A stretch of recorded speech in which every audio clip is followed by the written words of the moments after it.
Should Middle East policy be shaped by the unpredictably violent and despotic Middle East reality, which has never experienced intra-Arab or intra-Muslim peaceful coexistence? Or should it be determined by Western conventional wisdom, shaped by a predictable and convenient alternate reality based on Western values and worldview?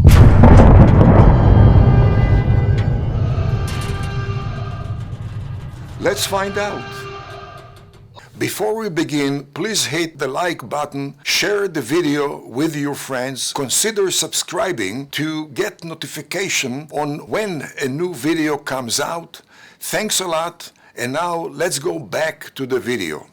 Western conventional wisdom has underestimated the centrality of fanatic and religious ideology in the forging of aspirations, strategies, and policies of Iran's Ayatollahs, the Muslim Brotherhood, Hamas, Hezbollah, Yemen's Houthis, and the Palestinian Authority.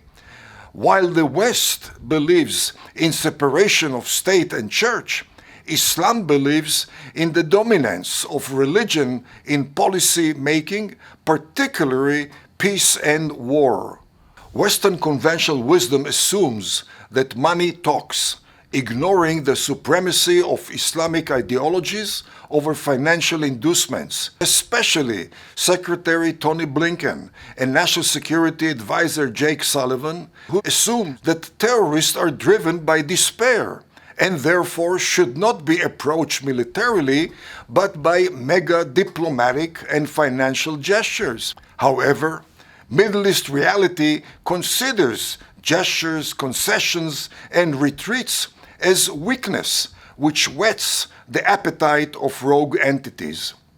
Western conventional wisdom belittles the clout of the Islamic precept that ceasefire and peace negotiations, especially with so-called infidels, are temporary until an opportunity arises to overcome the enemy.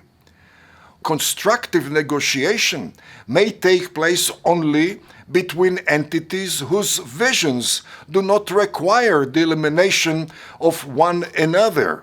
Thus, peace accords were successfully negotiated between Israel and Egypt, Jordan, the UAE, Bahrain, Morocco, and South Sudan, and Israel-Saudi cooperation has been exceptionally productive.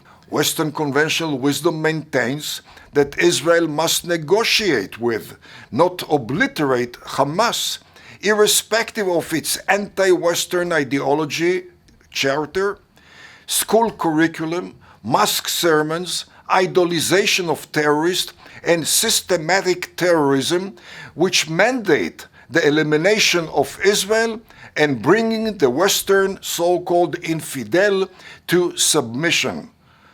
Western conventional wisdom dismisses the lessons of Israel's 17-year systematic negotiation with Hamas, which has dramatically bolstered Hamas' terroristic capabilities, yielding the October 7, 2023 massacre.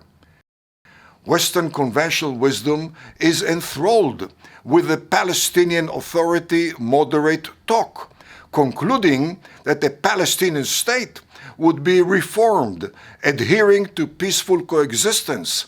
However, all pro-Western Arab leaders are preoccupied with the Palestinian walk, which has transformed the Palestinians into a role model of intra-Arab subversion, terrorism, and treachery.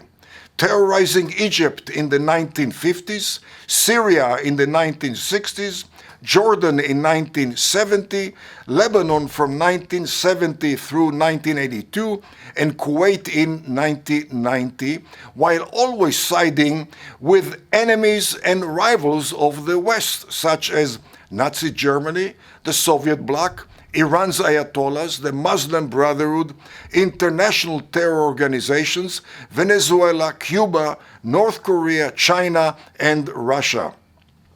They have concluded that a Palestinian state would doom the pro-Western Hashemite regime, transforming Jordan into another epicenter of global anti-Western Islamic terrorism, and this would threaten all pro-Western Arab oil-producing regimes, thus rewarding the Ayatollahs, the Muslim Brotherhood, China, and Russia, and deal a dramatic blow to Western economies, homeland, and national security. Therefore, Arabs have refrained from an effective walk on behalf of a Palestinian state.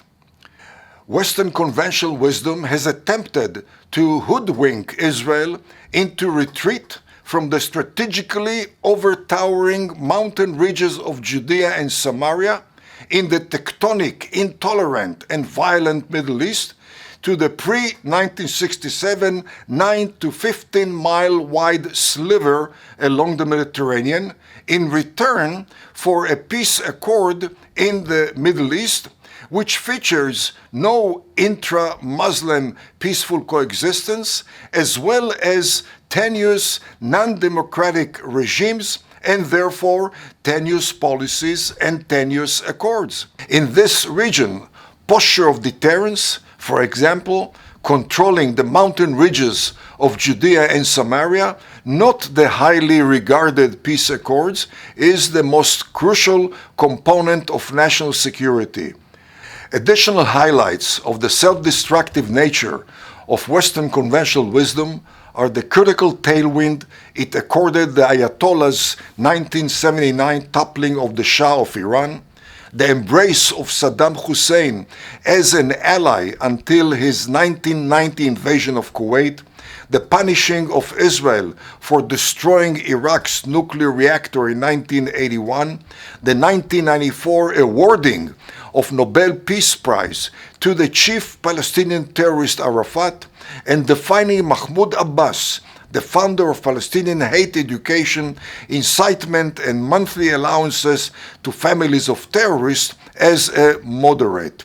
In addition, the 2000 welcoming of Bashar Assad as a potentially moderate leader, the welcoming of the 2011 Arab tsunami as if it were the Arab Spring, the 2011 toppling of Gaddafi, which transformed Libya into a major platform of anti-Western Islamic terrorism and an arena of perpetual civil war, etc., etc.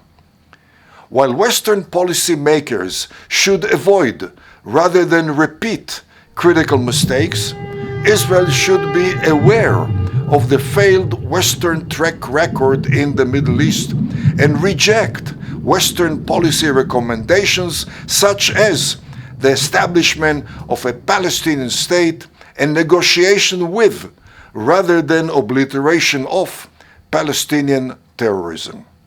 For more information on U.S.-Israel ties and Middle East affairs, please visit theettingerreport.com and write to yoramtex@gmail.com. Thank you for watching. Please like and subscribe. Be sure to hit the notification button for more videos.